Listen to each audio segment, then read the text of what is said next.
Hey, welcome to the Thriving Minds podcast with your host, Walter Parada. I just quit my job and it just feels amazing. I have this exciting calm, even though I know I don't have another source of income coming in right away. It's not so much a high, but a long-term satisfaction knowing that I'm just investing in myself for a greater quality of life.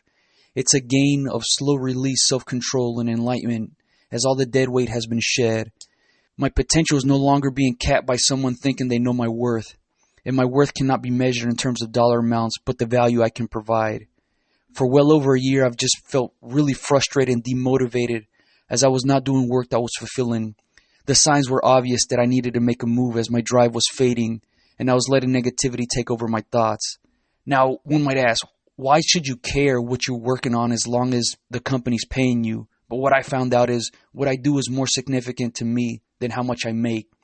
The money I earn does not determine how I feel about or view myself. What really matters to me is what I choose to do with my time, and I want to spend it doing something meaningfully. Obviously, money is needed, but I just need enough to meet my needs. This job was taking up too much mental space and energy that I could better use towards something I enjoy. I actually want to do work that truly makes a significant impact, something bigger than myself. I have a need for growth for myself and for those around me, and it was draining to remain stagnant. I want to be better, and I can no longer do that by staying and working for somebody else. Distancing myself is now beginning to give me peace of mind, more enthusiasm and optimism.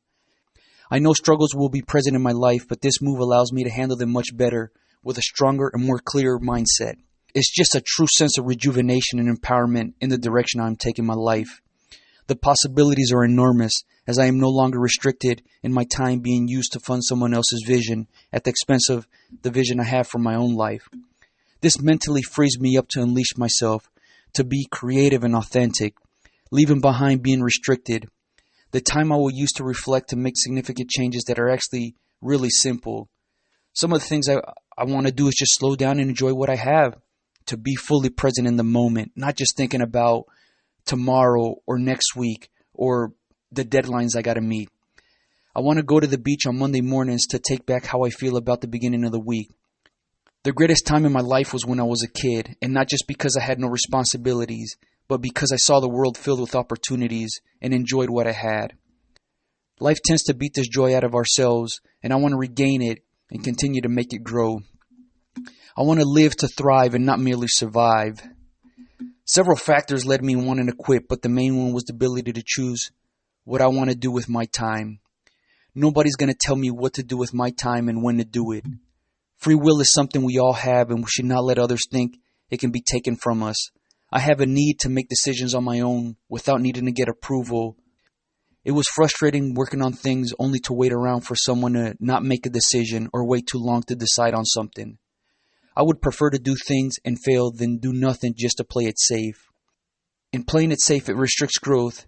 Yes, it can be painful and discouraging to fail, but it is a great way for me to learn and make progress.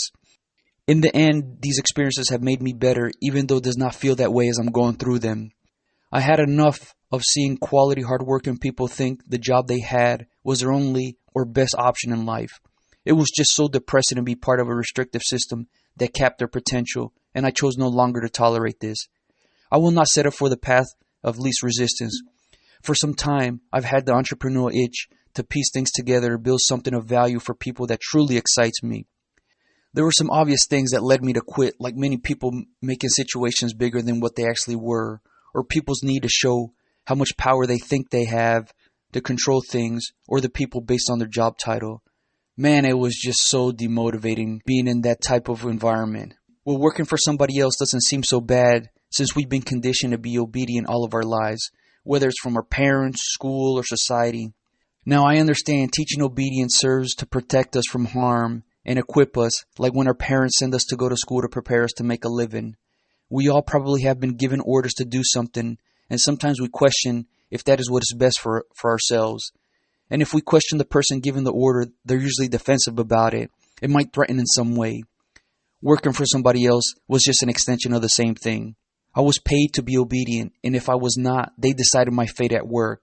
So naturally, over time, I would question many of the decisions being made and wondered if that was the most effective way of doing things or if it could be done better. The environment was just so restrictive. The employer decides what hours I will work, what I will work on, when I can have time off, when my lunch break is, how much money I earn. It's a system of approval to live my life from the employer. But what I concluded was that I don't need their approval to live my life so long as I approve of myself. If it was enough for me, then I needed no validation from others. It was years of tearing down, asking for permission to do things. I later realized when I applied for a job, I was asking permission if I can work, seeking the person interviewing me if I was good enough, if I met their qualifications. No more asking, can I do this? Now the thoughts I have is, how will I do this? Now I did get valuable experience working for somebody else, but one thing I really saw that there's a big need is to learn how to treat and develop people. Even though most people have heard to treat people how they would like to be treated, it is not actually implemented. Because we are emotional creatures, we often revert to our instinct of reacting and have not developed enough to learn how to respond effectively. Think about it. When we're upset, generally what's the reaction? It's to lash out whatever caused us anger.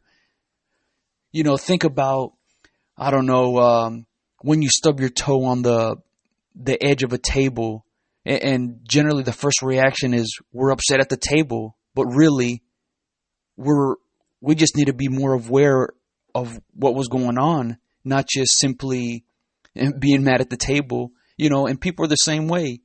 But responding effectively means taking the time to evaluate why we're angry and finding a solution to deal with it. Generally, there's a tendency when an employee makes a mistake to reprimand them and not enough time developing the person to learn from the mistake. For the most part, schools like work have been designed to run like a factory.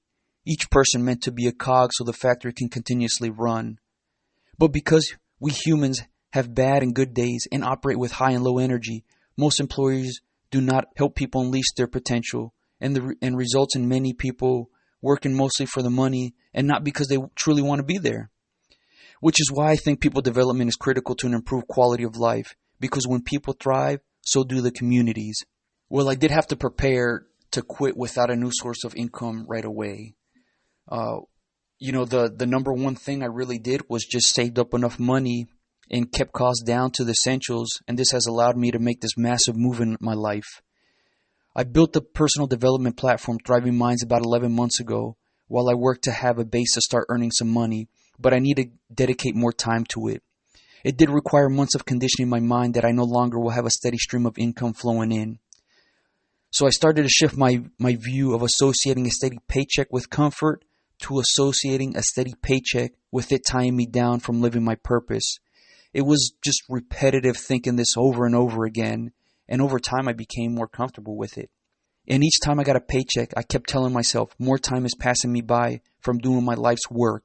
It's an anchor that's weighing me down. I would continuously ask myself, will I be happy with money at the expense of missing out on a life well lived? I once heard a millionaire say, relationships are the currency of life. Money is merely a tool. And I totally agree with this. As I started to grow my mindset, I was more focused on the possibilities this would do for the overall quality of my life. I envisioned how my life would look like and how I would feel if I stayed working for somebody else for the next 30 years. And I was not satisfied with what I was seeing. It would be predictable and bland, filled with so many missed opportunities that would leave me bitter and frustrated with myself. When I envisioned taking this journey, I saw endless possibilities that would improve everything about my life. I imagined that I will come across big surprises that will make me feel like when I was a kid again.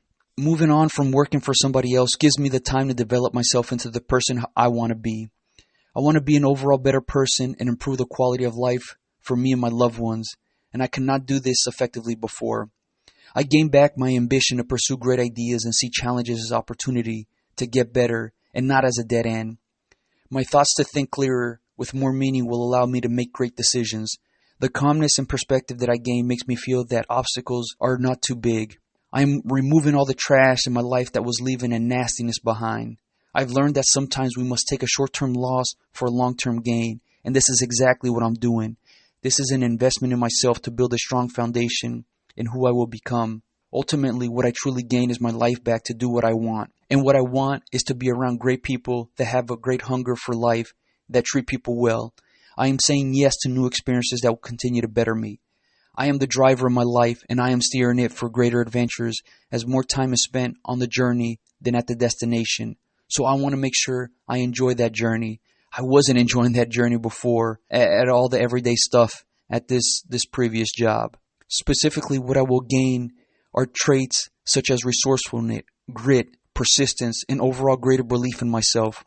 Moves like this with no safety net will force me to dig deep within myself to make this work. Sometimes knowing you have a safety net is a hindrance because it can make you feel okay to fall back on things if things don't work out. Knowing this can take away from the focus of executing on the process.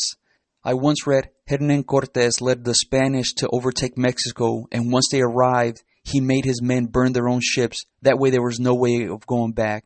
This forced them to put everything they had into the mission they set for themselves. And this is what I've done for myself. The best way to accomplish a goal is to put 100% of my time and energy into it. And anything less, I'm just sacrificing the quality that I put into this mission. Now, to make this move happen, I'm willing to lose all of my material things, which includes the house that I'm currently living in. I really do enjoy where I'm living, but not more than the purpose that I have found. Each time I work on my purpose to empower others, it fulfills me. A house does provide a place of comfort and happiness, but it does not fulfill my need for growth and to contribute. I do not recall too many material things that have impacted my life, but I can vividly recall so many experiences that have. These experiences largely shaped who I am. I suspect 30 years from now, I'll be so much more satisfied and a better person by going on this journey than settling for a house. Staying at a job just for a house is just not enough satisfaction for me. It provides comfort, but not enough satisfaction. And if worse comes to worse, I can always find another place to live. And yes, it will be difficult. But what is easy is not always best. I truly think things are hard to find out how much we're willing to work for it. So the potential of losing the material things is so worth me pursuing my purpose. Now, going on this journey is obviously scary as doubts creep in whether I can truly make this work. Some of the thoughts include, is the idea I have good enough? Can I execute on it to make the business grow? Do I have the strength to make this happen? Was it a mistake quitting my job? But I remind myself that the human brain was designed to keep us safe, not to make us happy. It's the brain's instinct for us to survive, and these doubts are there to remind us not to give up the secure thing. It can feel good to have a steady paycheck, but like I said before, I've associated that steady paycheck with it just weighing me down from my purpose. So this survival mode, it acts as a safety feature before acting on the impulse of an emotion. As I went through these thoughts, I would actually answer these questions, and it all came down to one answer. I will find a way to make this work, as my purpose is to provide a personal development resource so people can live empowered and thrive. Yes, the beginning will be difficult, and I've conditioned my mind for that, so I'm better prepared to handle these moments. I have developed a good base of self-talk to encourage myself, and this helps to manage the doubts that creep in. I would also talk out loud consistently to anyone who would listen of the things I will get done to make this happen. And if this doubt creeps in, I would tell myself, this is just a brain telling me to survive. So I would replace that thought with what action I would take to put it to rest. And this allowed much of those doubts to not be as worrisome. When I have a calm mind, I can perform better. But another way I look at being scared is it can be a great motivator if I can harness it properly. Generally, the things that made me nervous were because I was not prepared. And when I did prepare properly, it gave me more confidence in myself. I remember when I first started taking a public speaking course, and I really thought that me speaking in front of people was what was scary. But as there was just one particular assignment where we had to present. I can't remember what it was. But as I prepared for it, I just felt so confident in the way I prepared. And when it came time to speak, it really wasn't as scary. And that made me realize, wow, the more preparation I put in, the more confidence I'd have. So my confidence would grow the more repetition I had. And before I made this move, I would continuously gain reps of how I would handle the situations that I would face, all the challenges that will come with it. Now I understand things like I'm not going to be having an income for who knows how long, but I got to make this work. I will make this work. Since working for somebody else, I have learned to become a better professional in all aspects of conducting myself by being more prepared and focus on the details that make a difference.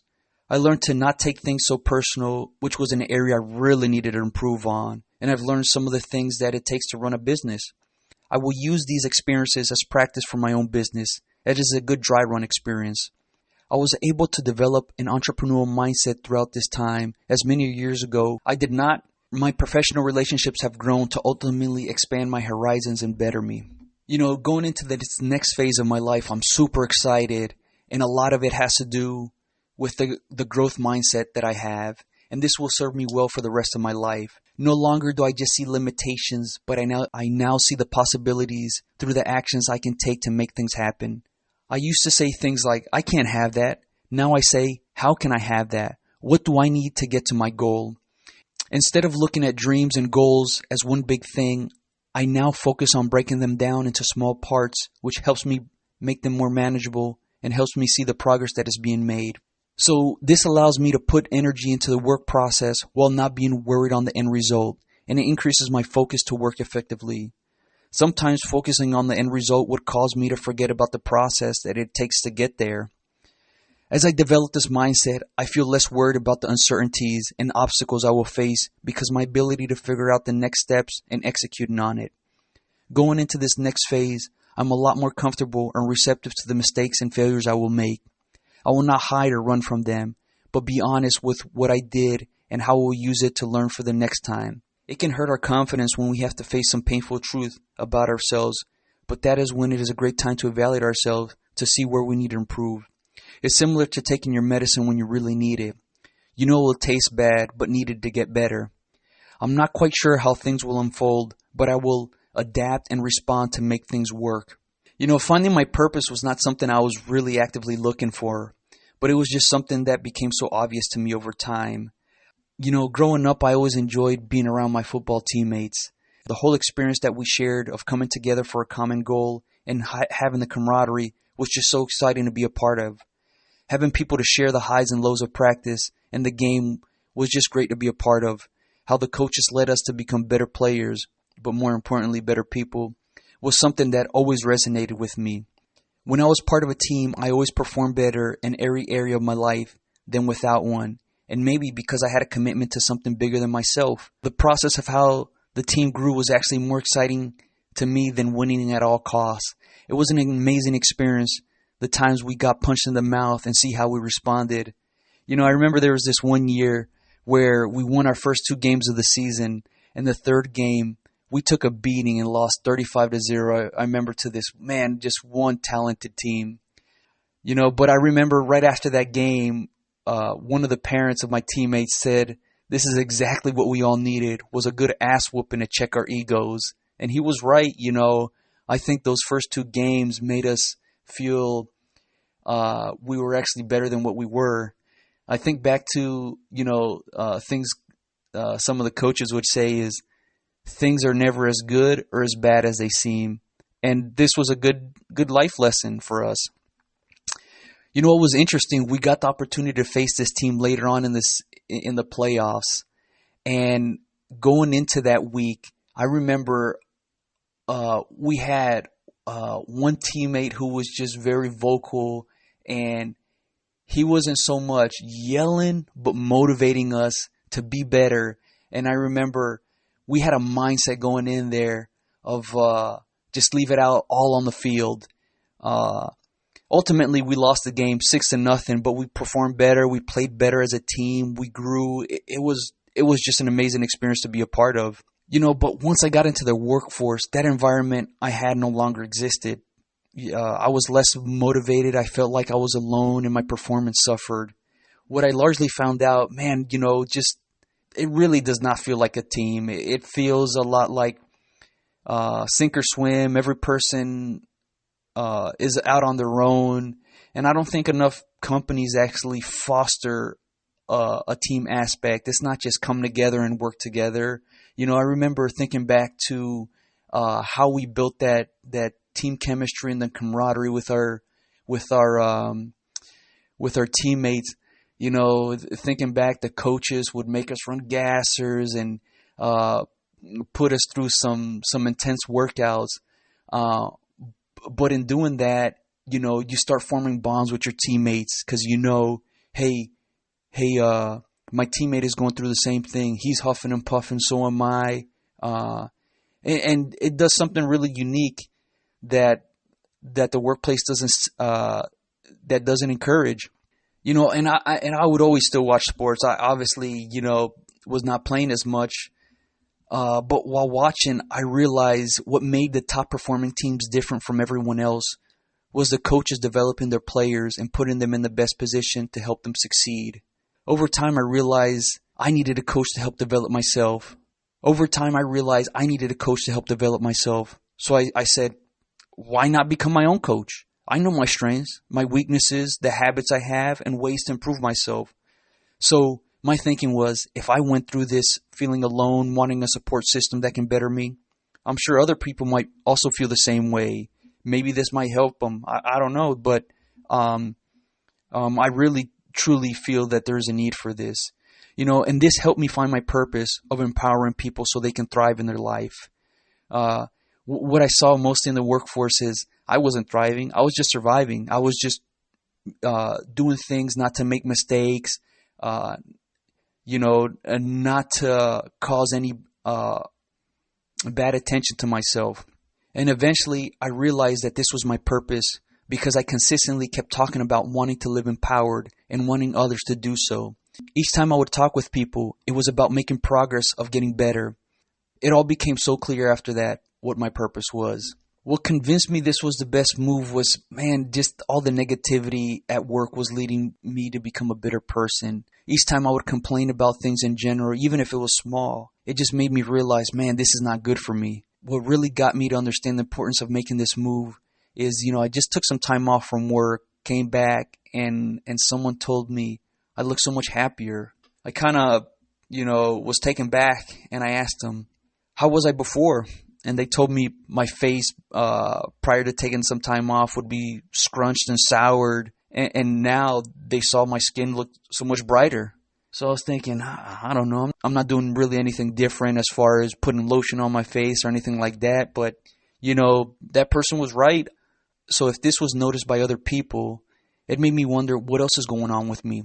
The longer I stayed at the job, the more of myself it was eroding.